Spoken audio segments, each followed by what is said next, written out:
معزز سامعین گرامی قدر، نبی کریم صلی اللہ علیہ وسلم کی سیرت کا ایک نہایت اہم باب آپ کے سامنے رکھ رہے ہیں کہ نبی کریم صلی اللہ علیہ وسلم کے ساتھ ہجرت کے مابین جو واقعات پیش آئے۔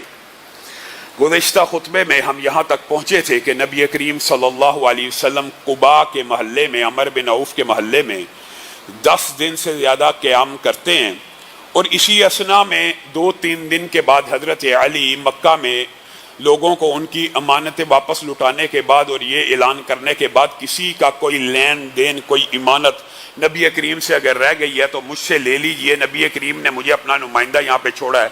آپ بھی قباء کے محلے میں آن پہنچے۔ اب نبی کریم صلی اللہ علیہ وسلم نے گزشتہ خطبے میں آپ کے سامنے اس بات کو رکھا تھا، یہاں پہ آپ کا قیام 10 دن یا 10 دن سے ایک رات، ایک دن اوپر تھا۔ پیر کے دن آئے، یہاں سے کوچ کیا، جمعے کے دن دوبارہ مدینے کی طرف۔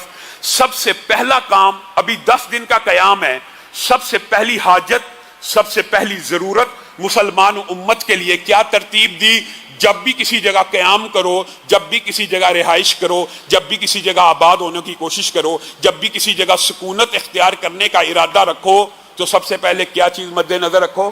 مسجد۔ مسجد کہاں ہے؟ میں نے نمازیں کہاں پڑھنی ہیں؟ میں نے عبادات کہاں پہ ادا کرنی ہے؟ میری شادی بیاہ کے فرائض کہاں پہ انجام ہوں گے؟ میرے جنازے کہاں پہ پڑھائے جائیں گے؟ میرا معاشرتی میل ملاپ کہاں پہ ہوگا؟ میری کمیونٹی کیا ہوگی؟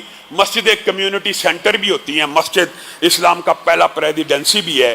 مسجد وہ پہلی چیز ہے جس کو رسول اللہ صلی اللہ علیہ وسلم نے قباء کے صرف 10 دن میں بھی سب سے پہلی پریورٹی اگر رکھی تو مسجد کو رکھی۔ آج ہمارا معاشرہ کیسا معاشرہ ہے کہ مسجد کے قریب جو پلاٹ ہوتا ہے وہ سب سے سستا ہوتا ہے۔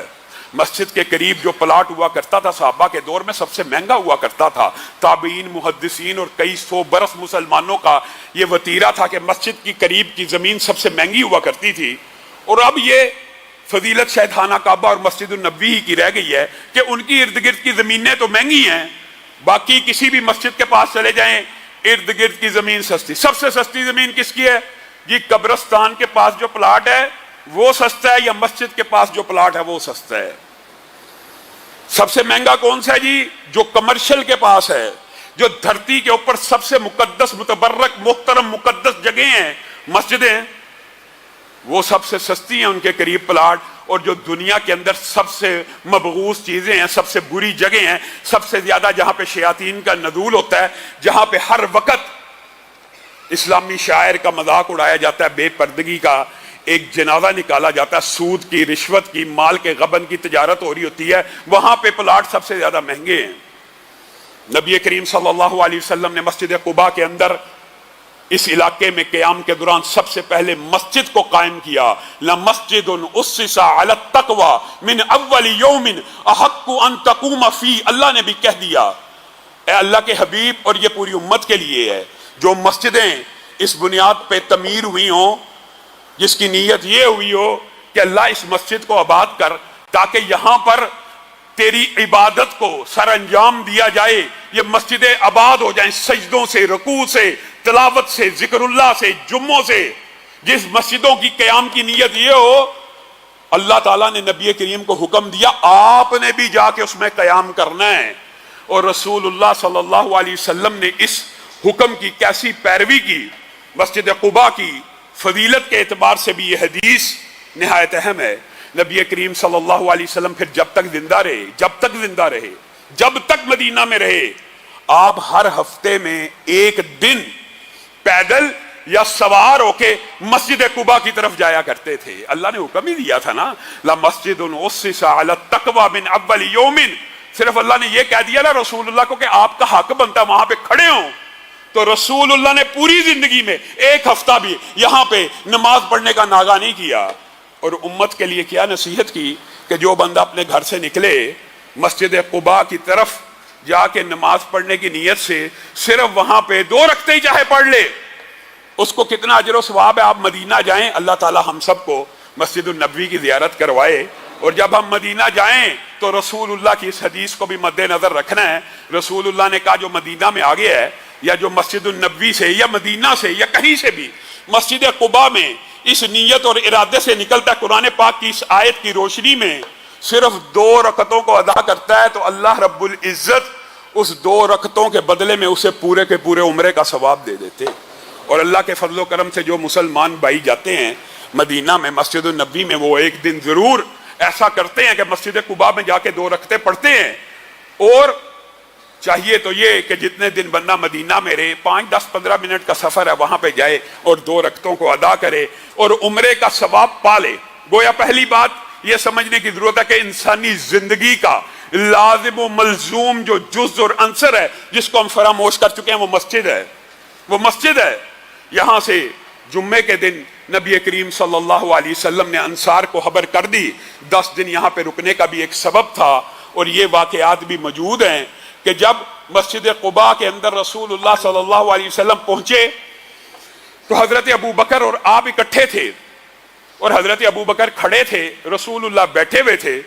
تو لوگوں نے چونکہ رسول اللہ کو دیکھا نہیں تھا ہوا تو وہ کنفیوز ہو جاتے تھے کہ ابو بکر حضرت محمد صلی اللہ علیہ وسلم ہیں کہ یہ جو بیٹھے ہوئے ہیں یہ نبی کریم ہے۔ لیکن جب دھوپ بڑھ گئی اور حضرت ابو بکر نے ان کے اوپر چھاؤں کی اپنی چادر سے، پھر لوگوں کو اچھی طرح پتا چل گیا کہ یہ کھڑے ہونے والا خادم ہے اور یہ رسول اللہ صلی اللہ علیہ وسلم ہے۔ یہاں پہ حضرت علی کے ساتھ ایک واقعہ بھی پیش آیا، جزوی طور پہ بات آئی ہے، یہ بھی ذکر کر دیتا ہوں۔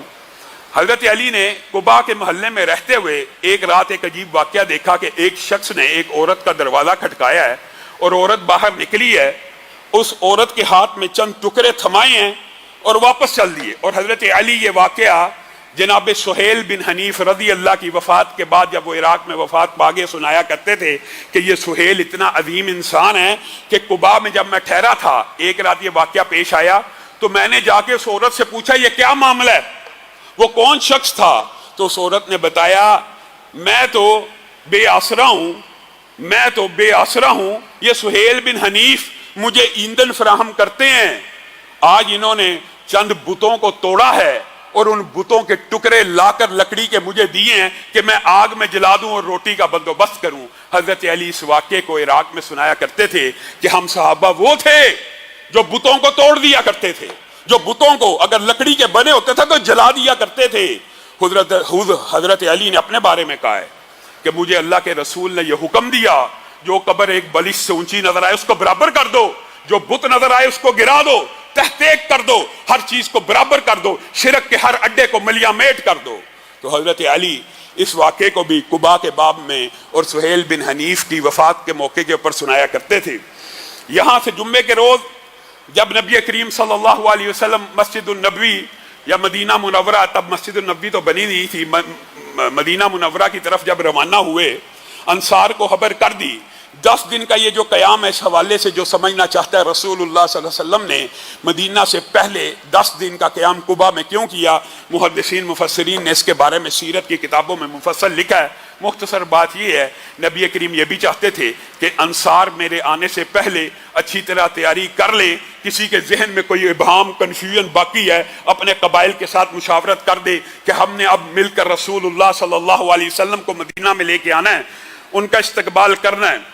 رسول اللہ صلی اللہ علیہ وسلم نے جب انصار کو یہ پیغام دے دیا کہ اب میں روانہ ہو کے آ رہا ہوں تو پورے کا پورا مدینہ، یہ مدینہ والوں کے لیے عید سے بھی بڑا خوشی کا دن تھا، پورے کا پورا مدینہ سڑکوں پہ امڑ آیا اور رسول اللہ صلی اللہ علیہ وسلم کی آمد کو لبیک کہنے کے لیے، اہلاً و سہلاً مرحبا کہنے کے لیے، استقبال کرنے کے لیے جو چھوٹی بچیاں تھیں، جو چھوٹے بچے تھے وہ بھی سڑکوں پہ نکل آئے، جوان بھی نکل آئے، بوڑھے بھی نکل آئے، اگرچہ یہودی بھی ہمراہ تھے، اس استقبال میں یہودی بھی ہمراہ تھے، لیکن دل میں بغض تھا کہ اب وہ جو ہمارا سارے کا سارا پھندا تھا، سارے کا سارا مال کا جال جو پھیلایا ہوا تھا، قرض دیا، ساری زندگی سود لیا، ساری زندگی کے یہ جو غلام بنائے ہوئے ہیں، اب نیا ریاست کا والی آ کر پتہ نہیں ہمارے ساتھ کیا معاملہ کرتا ہے۔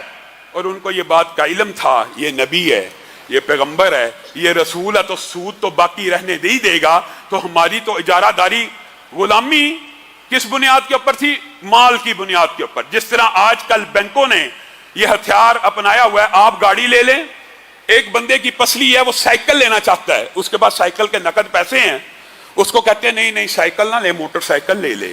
جس کے پاس موٹر سائیکل کے پیسے ہیں اس کو کہتے ہیں نہیں گاڑی لے لے۔ نبی کریم تو یہ کہتے ہیں کہ جتنی جیب میں نقد پیسے ہیں اس کے مطابق چیز کو خرید لو، اپنی چادر کے مطابق اپنے پاؤں کو پھیلاؤ، نقد با نقد سودا کرو۔ یہ رسول اللہ نے جو تبلیغیں کی ہیں یہ اسی لیے کی ہیں کہ انسان غلامی کے ان ان دیکھے پھندوں میں نہ پھنس جائے۔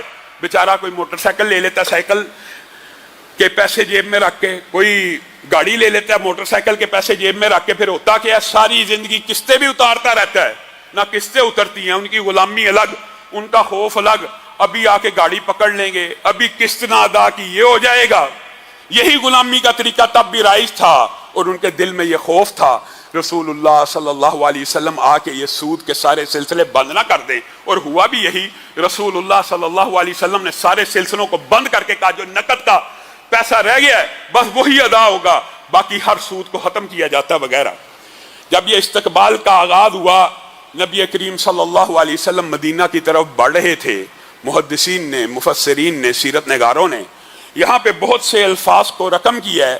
بعض الفاظ یہ ہیں کہ مدینہ کے لوگ خوشی میں یہ کہہ رہے تھے رسول اللہ آگے، نبی اللہ آگے، لا الہ الا اللہ، محمد الرسول اللہ، یہ تینوں الفاظ بھی ہیں، اور بعض روایات کے اندر یہ الفاظ بھی ہیں جب رسول اللہ صلی اللہ علیہ وسلم تیزی سے مدینہ کی طرف بڑھ رہے تھے۔ اور رسول اللہ کی چال کے اندر، سیرت کے اندر ایک بات یہ بھی ہے، رسول اللہ صلی اللہ علیہ وسلم قدرے تیز چلا کرتے تھے، اور تیزی کا عالم یہ تھا اگر کوئی عام انسان رسول اللہ کو چلتے دیکھتا تو وہ یہ گمان کرتا کہ اتنی تیز چل رہے ہیں جیسے کوئی بندہ اونچائی سے نیچے اتر رہا ہو، جو رفتار اس کی نیچے اترتے وقت ہوتی ہے۔ رسول اللہ کی نارمل واک اس انداز میں ہوا کرتی تھی۔ جب رسول اللہ صلی اللہ علیہ وسلم تیزی سے قدم اٹھاتے ہوئے مدینہ کی چڑھائیاں چڑھ رہے تھے تو اس وقت مدینہ والوں نے، سیرت نگاروں نے یہ بات بھی لکھی ہے، ان اشعار کو پڑھا تھا، طلع البدر علینا من ثنیات الوداع وجب الشکر علینا ما دعا للہ الداع۔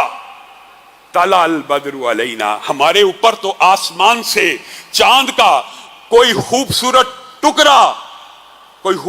ٹکڑا جگمگا رہا ہے، اور ثنیات الوداع کی گھاٹی کے اوپر ایسے لگتا ہے جیسے 14ویں کا چاند چڑھ آیا ہے۔ واجب الشکر علینا ما دعا للہ داع، ہمارے اوپر اب اللہ کا شکر کرنا واجب ہے کہ جس چیز کی دعا کی تھی اللہ تعالیٰ نے آج وہ ہمیں عنایت کر دی۔ اور آگے بھی اس کے علاوہ بھی اس شعر کے اندر یہ پوری نظم آپ نے سنی ہوگی، اس میں بے شمار الفاظ ہیں جو بعض ضعیف ہیں اور بعض صحیح ہیں۔ جو سب سے مستند بات ہے، اور اس کے اندر بھی اگرچہ ضعف موجود ہے لیکن یہ روایت ٹھیک ہے کہ طلع البدر علینا من ثنیات الوداع وجب الشکر علینا ما دعا للہ داع ایھا المبعوث فینا۔ یہ بھی رسول اللہ صلی اللہ علیہ وسلم کو کہا مدینہ کے لوگوں نے کہ جئت بالامر المطاع، آپ ایک ایسا حکم لے کے آئے ہیں کہ جس کی مدینے والے پیروی کریں گے۔ رسول اللہ کا یہ استقبال اتنا شاندار اور جاندار تھا، یہودیوں کے کلیجے ہل گئے، منافق پریشان ہو گئے کہ ہماری سرداریاں تو اب چلی گئیں، ان کو تو ہر بندے نے اعلانیہ رسول اللہ بھی کہہ دیا، نبی اللہ بھی کہہ دیا، 14ویں کا چاند بھی کہہ دیا، بدر بھی کہہ دیا، قمر بھی کہہ دیا، اور یہ بھی کہہ دیا جیتا بالامر المطاع، آپ وہ حکم لے کے آئے ہیں کہ مدینہ کے اندر اس کی پیروی ہوگی۔ اب نبی کریم صلی اللہ علیہ وسلم کی اونٹنی چل رہی ہے اور مدینہ کے رہائشی رسول اللہ کے ارد گرد دوڑ رہے ہیں، آپ کا استقبال کر رہے ہیں۔ ہر مدینہ کے شہری کی یہ خواہش ہے کہ اللہ کے رسول ہمارے گھر میں داخل ہو جائیں، ہمارے نصیبے جاگ اٹھیں۔ چند لوگوں نے اونٹنی کی مہار کو پکڑنے کی کوشش کی، رسول اللہ نے کہا نہ، اس کو چھوڑ دو، اس کو اللہ تعالیٰ نے مامور کیا ہوا ہے، یہ وہیں پہ جائے گی جہاں اللہ کا حکم ہوگا۔ اب پہلی بات یہاں پہ بھی یہ بات سمجھنے کی ضرورت ہے، اللہ کا حکم کہاں ہوا؟ سب سے پہلے اونٹنی بیٹھی کس جگہ کے اوپر؟ مسجد النبوی جہاں پہ بننی تھی، اونٹنی چند لمحوں کے لیے وہاں پہ بیٹھی تو رسول اللہ کے منہ سے یہ الفاظ نکلے انشاءاللہ یہی ہماری منزل ہوگی، یہی ہماری منزل ہوگی۔ منزل سے یہاں پہ مراد کیا؟ اب باقی زندگی، باقی ایام یہیں پہ گزریں گے، یہی ہمارا مطلوب و مقصود ہوگی۔ مدینہ والے حیران رہ گئے، یہ تو جگہ کھجوریں خشک کرنے کی ہے، یہاں پہ تو چند مشرکوں کی قبریں ہیں اور اس کے ساتھ کچھ کچرا بھی پڑا ہے، اونٹنی یہاں کیوں کر بیٹھ گئی؟ رسول اللہ صلی اللہ علیہ وسلم اپنی مرضی سے بولتے ہی نہیں، اللہ کی وحی کے تابع ہو کے بولتے ہیں۔ پوچھا یہ زمین کس کی ہے؟ کہا سہل اور سہیل نامی دو یتیم بچے ہیں، ابو زرارہ جو ہیں، سعد بن ابی زرارہ، ان کی کفالت میں ہیں، یہ زمین کا ٹکڑا ان کا ہے۔ رسول اللہ نے کہا یہاں پہ ابھی مدینہ میں داخل ہو رہے ہیں، سب سے پہلی فکر، سب سے پہلی سوچ کیا ہے؟ یہاں پہ ایک مسجد بنے گی۔ میرے بھائیوں کہاں پہ ہیں مسلمان؟ ابھی قباء میں تھے، سب سے پہلے مسجد کی بنیاد رکھی، مدینہ میں داخل ہوئے، اپنی رہائش کا انتظام نہیں ہوا، اونٹنی بیٹھی ہے، لوگوں کو کہہ رہے ہیں یہاں پہ مسجد بنے گی، یہ زمین کس کی ہے؟ سہل اور سہیل کی۔ ان کو بلایا گیا، اللہ کے رسول نے کہا یہاں پہ مسجد بنانے کا ارادہ ہے، وہ بچوں کے اوپر بھی قربان جائیں۔ کہتے ہیں اللہ کے رسول مسجد بنے گی تو ہماری زمین حاضر ہے، فی سبیل اللہ آپ کو دیتے ہیں۔ رسول اللہ نے کہا ایسے نہیں لوں گا، قیمت کو ادا کروں گا۔ قیمت کو ادا کیا، اس احاطے کی صفائی کروانا شروع کی، وہاں جو مشرکوں کی قبریں تھے ان کو اکھاڑ دیا، اکھاڑ کر باہر پھینک دیا گیا، اس کچرے کی صفائی کر دی گئی۔ پھر اونٹنی اٹھی اور اونٹنی آگے کو چل دی۔ نبی کریم کہنے لگے چھوڑ دو اس کی مہار کو، چھوڑ دو، یہ اللہ کی طرف سے معمور کی گئی ہے، جہاں پہ بیٹھے گی۔ کون ہے ہمارا قریبی رشتہ دار اس مدینہ کے اندر جہاں پہ بیٹھے گی؟ ہماری خواہش تو یہ ہے کہ ہم اپنے سب سے قریبی رشتہ دار کے گھر میں جائیں، لیکن یہ اونٹنی اللہ نے مقرر کی ہے، یہ جہاں پہ بیٹھے گی ہم اسی منزل میں ٹھہریں گے، ہم اسی گھر میں ٹھہریں گے جب تک مسجد النبوی قائم نہیں ہو جاتی، جب تک وہ پلاٹ جس کے بارے میں ذکر ہوا ہے وہ مکمل نہیں ہو جاتا، جب تک امہات المومنین کے حجرے نہیں بن جاتے، جب تک اصحاب صفا کا چبوترا نہیں بن جاتا، ہم اس گھر میں ٹھہریں گے اور قربان جائیں۔ آپ کو پتا ہے نا کہ نبی کریم صلی اللہ علیہ وسلم کا سب سے قریبی رشتہ دار مدینہ میں آپ کا ننیال ہی تھا، بنو نجار کا جو قبیلہ تھا۔ اونٹنی بھی خدا کی طرف سے معمور تھی، آپ ہی کے کنبے اور قبیلے کے ایک فرد ابو ایوب انصاری کے گھر کے باہر جا کے بیٹھ گئی۔ اب مدینے والوں نے اس چیز کو محسوس کیا کہ یار ابو ایوب انصاری کا گھر تو بڑا چھوٹا ہے، یہ جو رؤوساں ہیں، یہ جو بڑے بڑے محلات ہیں، حضرت حسان بن ثابت کا اتنا بڑا عظیم الشان محل تھا اور لوگوں کے محلات تھے، یہ اونٹنی یہاں پہ بیٹھ گئی ہے۔ انہوں نے سوچا شاید تھک کے بیٹھ گئی، بعض روایات میں یہ آتا انہوں نے پھر اٹھایا، اونٹنی نے اسی وقت چکر کاٹا، پھر ادھر آ کے بیٹھ گئی۔ اب ان کو سمجھ آ گئی نہیں یہ اللہ ہی کی طرف سے معمور ہے، تو نبی کریم نے ابو ایوب انصاری کو کہا کرو بندوبست، اب تمہارے گھر میں اللہ تعالیٰ نے مجھے قیام کا موقع دیا ہے۔ ابو ایوب انصاری ان کے نصیبے کا کیا کہنا، خوشی سے کھلکھلا اٹھے۔ اللہ کے رسول نچلے حصے میں رہوں گا، آپ کے لیے اوپر والا پورا حصہ مختص ہے تاکہ آپ کی خدمت کے لیے آسانی ہو، آپ آواز دیں، لپک کے آ جائیں، آپ جو بات کریں۔ تو رسول اللہ صلی اللہ علیہ وسلم نے مہمانی کے آداب میں سے مسلمانوں کو ایک نصیحت بھی کی اس وقت، اور کیا کہا، کسی مہمان کے لیے سب سے بہترین رہنے کی جگہ نیچے والی منزل ہی ہوتی ہے، کسی مہمان کے لیے سب سے بہترین جگہ نیچے والی منزل ہی ہوتی ہے، یہ رسول اللہ کا فرمان ہے۔ لیکن اس فرمان سے، ان ایتھکس سے، ان اخلاقیات سے بھی آج کے مسلمان جانتے ہی نہیں، شاید ہو سکتا ہے کہ جانتے ہی نہ ہو۔ آج مہمان آیا اس کو تیسری منزل پہ چڑھا دینا، چوتھی منزل پہ، دوسری منزل سے نیچے تو گزارا ہی نہیں ہونا۔ اور رسول اللہ صلی اللہ علیہ وسلم نے آپ کو اور مجھے کہا کہ مہمان کے لیے سب سے بہترین جگہ نیچے والی منزل ہے۔ رسول اللہ نے جب نیچے والی منزل میں قیام کیا، بعض واقعات ایسے ہوئے، ایک مرتبہ حضرت ابو ایوب انصاری سے اوپر پانی گر گیا تو وہ جلدی سے اپنے کپڑوں سے خشک کرنے لگے کہ چند قطرے رسول اللہ کے اوپر نہ گر جائیں۔ پھر پریشانی سے رسول اللہ کی خدمت میں آئے اور آ کے کہنے لگے اللہ کے رسول اوپر شفٹ ہو جائیے، ہمیں خطرہ لگا رہتا ہے کوئی چیز نہ گر جائے، کوئی پانی کا قطرہ آپ کے اوپر نہ گر جائے۔ تو رسول اللہ صلی اللہ علیہ وسلم مسکرانے لگے کہ یہ تو ایک عام بات ہے، معمولی بات ہے، اے ابو ایوب تو تکلف نہ کیا کر۔ اور رسول اللہ صلی اللہ علیہ وسلم کو اس گھر میں مدینہ کے لوگ جو تھے مختلف کھانا بھیجا کرتے تھے، رسول اللہ جتنا کھانا کھا لیا کرتے تھے باقی ابو ایوب انصاری کو اور ان کی زوجہ کو اوپر بھیج دیا کرتے تھے۔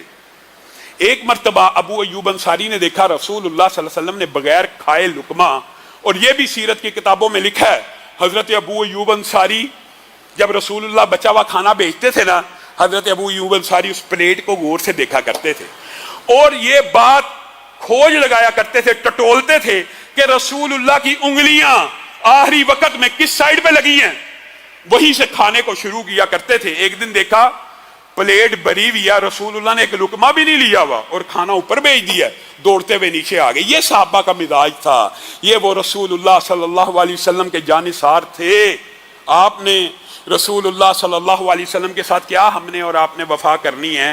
وہ صحابہ خدا کی قسم رسول اللہ کی اتنی عزت اور اتنا احترام کیا کرتے تھے، رسول اللہ اگر وضو کرنے کے لیے پانی لیتے تھے نا، وضو، یہ صحیح روایات ہے، پانی وضو کے لیے لیتے تھے کہ میں وضو کر لوں تو جو قطرے وضو کے بچتے ہوئے نیچے گر جاتے تھے، صحابہ کی قطار لگی ہوتی تھی کہ قطرہ زمین پہ نہ گرے، ہمارے ہاتھوں پہ گر جائے، اور ہاتھ پہ گرے تو ہم پورے کے پورے چہرے اور جسم پہ مل لیں برکت کے لیے۔ صحابہ کا یہ انداز تھا۔ رسول اللہ کے منہ سے اگر کسی وجہ سے تھوک نکل گئی ہے تو صحابہ کی خواہش ہوتی تھی کہ وہ تھوک ہمارے اوپر گر جائے اور ہم اس کو اپنے کپڑوں پہ مل کے برکت کو حاصل کر لیں۔ یہ ابو ایوب انصاری نے پوری پلیٹ دیکھی، آج رسول اللہ کی انگلیاں نہیں لگی، مزاج آشنائی دیکھیے، رسول اللہ نے نہیں کھایا تو میں کیوں کھاؤں؟ اللہ کے رسول یہ کھانا آپ نے ٹچ نہیں کیا اور آپ نے مجھے بھیج دیا، جس کھانے کو آپ نہیں کھاتے کیا میں ابو ایوب انصاری کھاؤں گا؟ نہیں نہیں ابو ایوب، تجھے نہیں پتا، معاملہ یہ ہے کہ اس کے اندر لہسن اور پیاز وغیرہ ڈلے ہوئے ہیں، میں محمد صلی اللہ علیہ وسلم نے اس سے سرگوشی کرنی ہوتی ہے، مراد جبریل امین ہے، ان فرشتوں سے سرگوشی کرنی ہوتی ہے، ان فرشتوں سے بات کرنی ہوتی ہے۔ اگر میرے منہ سے لہسن اور پیاز کی ہلکی سی بھی سمیل آئے گی تو وہ فرشتے تکلیف محسوس کریں گے، آپ کھا لیجئے۔ لیکن ابو ایوب انصاری نے بھی قربان نے کہا اگر لہسن اور پیاز آپ چھوڑتے ہیں تو آج کے بعد ابو ایوب انصاری بھی چھوڑ دیتا ہے، لیکن امت کے اوپر حرام نہیں ہے۔ ہاں اس چیز کی ممانعت ہے میرے بھائیوں، بات آئی ہے ضمنی طور پہ تو سمجھ لو۔ مسجدوں میں آؤ تو اپنے گھر میں موجود سب سے بہترین کپڑوں کو پہن کے آیا کرو، مسجدوں میں آؤ تو اپنی سب سے زیادہ صفائی اور پاکیزگی کو اختیار کر کے آیا کرو، مسجدوں میں آؤ تو یہ نہیں مسجد کے بعد سگریٹ کے 2 کش لگائے فٹافٹ وضو کیا، نہیں نہیں نہیں۔ جس طرح پیاز اور لہسن سے کھا کے مسجد میں آنا منع ہے تو سگریٹ کے اول تو سگریٹ چھوڑو، لیکن اگر تمہیں مجبوری ہے کوئی پینا ہی، اللہ تعالیٰ جو سگریٹ پیتے ہیں ان کو چھوڑنے کی توفیق دے، تو کم از کم کچھ ماؤتھ فریشنر ہونا چاہیے، کوئی ایسے آداب ہونے چاہیے اللہ کے بارگاہ میں، اللہ کے گھر میں، اللہ کے سامنے اللہ سے گفتگو کرنے کے لیے کھڑے ہونے لگے اور منہ سے سگریٹ کی بدبو آ رہی ہو اور منہ دھلا نہ ہو اور دانت صاف نہ ہو۔ یہ بھی مسجد کے کچھ آداب ہیں، یہ آداب مسلمانوں کو عمومی طور پہ اختیار کرنے چاہیے۔ ہم ان باتوں میں بڑے عجیب ہیں، سب سے جو برا کپڑا ہے وہ پہن کے مسجد میں اللہ کے سامنے یہ سوچتے ہیں کہ شاید ہماری حالت زار پہ اللہ ترس کھائے گا۔ اللہ تعالیٰ کے لیے مسجدوں میں یہ قرآن کی آیت بھی ہے کہ زینت کو اختیار کرو، سب سے بہترین میسر، یہ نہیں کہ نئے کپڑے خریدو، نہیں، جو گھر میں سب سے زیادہ بہترین کپڑا سوٹ تمہارے پاس موجود ہے اس کے اندر آؤ، اللہ کی بارگاہ میں آ رہے ہو۔ ایک آئی جی، ایک پولیس افسر، ایک M N A M P کے پاس جانا ہو، گھنٹہ، ڈیوڈرنٹ، فریشنر، پرفیوم اور کیا کیا چیزیں نہیں لگاتے، اور اللہ کی بارگاہ میں آ رہے ہو، پسینے سے ہٹے ہوئے ہو، نچڑ رہے ہو، بدبو آ رہی ہے، اور اللہ کے سامنے کھڑے ہونے کا کوئی قاعدہ، سلیقہ، ضابطہ، طریقہ نہیں ہے۔ میں اور آپ غافل ہیں، تو ضمنی طور پہ بات آئی ہے، آپ نے اپنی زندگی کا یہ بھی معمول بنا لینا ہے کہ سب سے بہترین کپڑا، سب سے بہترین خوشبو، اور خاص طور کے اوپر مسجد میں آگے ہو، مسواکیں پڑی ہیں، مسواک کرو، نہیں کر سکتے ٹوتھ برش 5 وقت، یہ جو کلی کو 5 وقت فرض کیا کیوں کیا؟ آپ کیا سمجھتے ہیں یہ بغیر حکمت کے ہے؟ نبی کریم صلی اللہ علیہ وسلم نے کہہ دیا اگر میں امت میں مشقت نہ سمجھتا تو مسواک کو فرض کر دیتا، لیکن میں مشقت کی وجہ سے نہیں کرتا اور مشقت نہ ہو جائے اس لیے میں یہ حکم نہیں دیتا، ورنہ یہ اللہ کے نبی کریم نے اس کے اندر 2 حکمتیں بیان کی ہیں۔ ایک تو اللہ تعالیٰ اس چیز سے بڑا راضی ہوتا ہے، وہی رب جس کو روزے دار کے معدے سے اٹھنے والی بدبو کستوری سے زیادہ پسند ہے، عام دنوں میں اللہ تعالیٰ کو یہ بات پسند ہے کہ بندہ مسواک کر کے میری بارگاہ میں کھڑا ہو، کیونکہ اللہ اس سے راضی ہوتا ہے۔ اور دوسری بات نبی کریم نے کیا کہی؟ بیماریوں سے بچ جاؤ گے، بیماریوں سے بچ جائیں گے، ہاں 5 ٹائم ٹوتھ برش یا مسواک کر کے دیکھ لو، بیماری تمہارے قریب نہیں پھٹکے گی۔ آج میڈیکل سائنس اور ڈاکٹر بھی اسی بات کا اعتراف کرتے ہیں کہ ناک اور منہ کے ذریعے ہی وہ 2 جگہیں ہیں، بعض نے کہا آنکھ کے ذریعے بھی، تو اللہ تعالیٰ نے تو پورے کا پورا وضو مسلمان کے اوپر فرض کیا ہے، کلی بھی کرنی ہے، ناک میں پانی بھی ڈالنا ہے، منہ بھی دھونا ہے، 5 ٹائم کم از کم، 7 ٹائم ویسے۔ جو بندہ اتنی دفعہ صفائی کرتا ہے اس کو یہ آج کل کے SOPs 20 دفعہ کے صابن کے ساتھ ہاتھ دھونے کی بھی ضرورت کوئی نہیں رہتی. جو 5 ٹائم 7 ٹائم یہ کام آلریڈی کر رہا ہے. تو میرے بھائیو یہ جو اسلام کی چھوٹی چھوٹی باتیں ہیں ان کو آپ سمجھتے ہیں یہ جی بڑی معمولی نوعیت کی باتیں ہیں, بڑی چھوٹی چھوٹی باتیں ہیں, ان کے اندر کوئی حکمتیں اور علتیں پوشیدہ نہیں ہیں. اسلام پرمغز دین ہے, اسلام مکمل دین ہے, اسلام دنیا کو گزارنے کے ایک ضابطے کا نام ہے. یہ کیسے ہو سکتا ہے کہ چھوٹی سے چھوٹی بات بھی اسلام میں محو ہو جائے؟ اور پھر جب رسول اللہ صلی اللہ علیہ وسلم ابو ایوب انصاری کے گھر ٹھہرتے ہیں, یہ وہی ابو ایوب انصاری ہیں, قربان جائیں ان کی رسول اللہ سے محبت اور رسول اللہ کی پیشین گوئی سے محبت. امیر معاویہ رضی اللہ کے دور میں جب انہوں نے اپنے بیٹے کے قیادت میں قسطنطنیہ کو فتح کرنے کے لیے لشکر بھیجا, یہ ابو ایوب انصاری بوڑھے ہو چکے تھے, بوڑھے تیار ہوئے جہاد کے لیے, کمر کسی, تلوار اٹھائی. اے بزرگ ابو ایوب انصاری کہاں جاتے ہو؟ امیر معاویہ کے بیٹے کا لشکر ہے اور میں نے اس پورے لشکر کے بارے میں رسول اللہ سے یہ بات سنی ہے, جو قسطنطنیہ کے اوپر حملہ کرے گا مسلمانوں کا وہ لشکر پورے کا پورا جنت میں داخل ہو جائے گا. میں ابو ایوب انصاری اس لشکر میں شامل ہوں گا. اور ابو ایوب انصاری اسی لشکر میں شامل ہوئے اور شامل ہو کر اللہ کی طرف سے بیمار ہوئے تو مسلمانوں کو کہنے لگے جب قسطنطنیہ کے آخری مقام پر پہنچ جاؤ تو ابو ایوب انصاری کو اس جگہ دفن کر دینا تاکہ میں کل قیامت کے دن اٹھوں تو اللہ کو یہ کہہ سکوں میں اس لشکر میں شامل تھا جس پورے لشکر کو آپ نے جنت کی بشارت دی ہے. اور صحابہ اور تابعین پہ بھی قربان جائیں. ابو ایوب انصاری آج جو بندہ ترکی جاتا ہے ان کی قبر کی زیارت کر سکتا ہے. اس وقت میں یہ قبر قسطنطنیہ کے قلعے کی دیوار کے نیچے تھی, بالکل جہاں پہ قلعے کی دیوار تھی. آج بھی آپ جائیں وہ آثار آپ کو نظر آ جائیں گے. اور ابو ایوب انصاری کو تابعین اور صحابہ نے جب وہاں پہ دفنایا, قسطنطنیہ کے قلعے کے اوپر جو پہرے دار کھڑے تھے ان کو حرکات محسوس ہوئی. اگلے دن کہنے لگے یہ رات کو تم کیا کام کرتے تھے؟ کہا ہمارے رسول کے ایک عظیم صحابی رات کو فوت ہو گئے ہیں, وصیت کر کے گئے ہیں اس قلعے کے نیچے دفن کرنا ہے, ہم نے ان کو دفن کر دیا ہے. عیسائیوں یہ بات یاد رکھنا, یہاں پہ اللہ کے رسول کا ایک صحابی دفن ہے. یہ نہ سوچنا لشکر واپس چلا جائے گا تو قبر کو اکھاڑ لو گے, قبر کو بے حرمتی کر لو گے, صحابی کے جسد کو نکال لو گے. اللہ کی قسم کھا کے کہتے ہیں اگر ابو ایوب انصاری کی قبر کے اوپر ایک کھدال بھی پڑی تو پورے جزیرۃ العرب میں کسی گرجے میں ناقوس نہیں بج سکتا, کسی گرجے میں گھنٹی نہیں بجے گی. عیسائی ڈر گئے, گھبرا گئے. اور اللہ کی حکمت دیکھیے, آج بھی وہ قبر, اس کے بعد قسطنطنیہ کی حکومت کچھ دیر قائم رہی ہے. کئی مرتبہ گوروں نے, کئی مرتبہ عیسائیوں نے وہاں پہ قبضے کیے ہیں, فتوحات ہوئی ہیں, لیکن کسی کو یہ جرت نہیں ہوئی کہ ابو ایوب انصاری کی قبر کے اوپر ایک کھدال بھی مار سکے, کیونکہ مسلمان مضبوط تھے, مسلمان طاقتور تھے, مسلمان غیرت مند تھے, مسلمان باضمیر تھے. اتنی دھمکی کافی تھی, اگر اس قبر کے اوپر ایک کھدال بھی لگی تو پورے عرب کے اندر کسی گرجے میں ایک گھنٹی نہیں بج سکتی. ایک اس بات کے اوپر وہ سارے, آج بھی کوئی بندہ جائے, ترکی میں جائے, استنبول میں جائے, استنبول ہی کو اس دور میں قسطنطنیہ کہا جاتا تھا اور یہ عیسائیوں کا سب سے بڑا مضبوط دارالخلافہ تھا. اللہ رب العزت نے مسلمانوں کے ہاتھوں اس کو تحقیق کیا اور مسلمان فاتح ہو کے یہاں پہ داخل ہوئے اور حضرت ابو ایوب انصاری کی قبر یہاں پہ بنی. انشاءاللہ آئندہ آنے والے خطبے میں یہیں سے اپنی بات کو شروع کریں گے.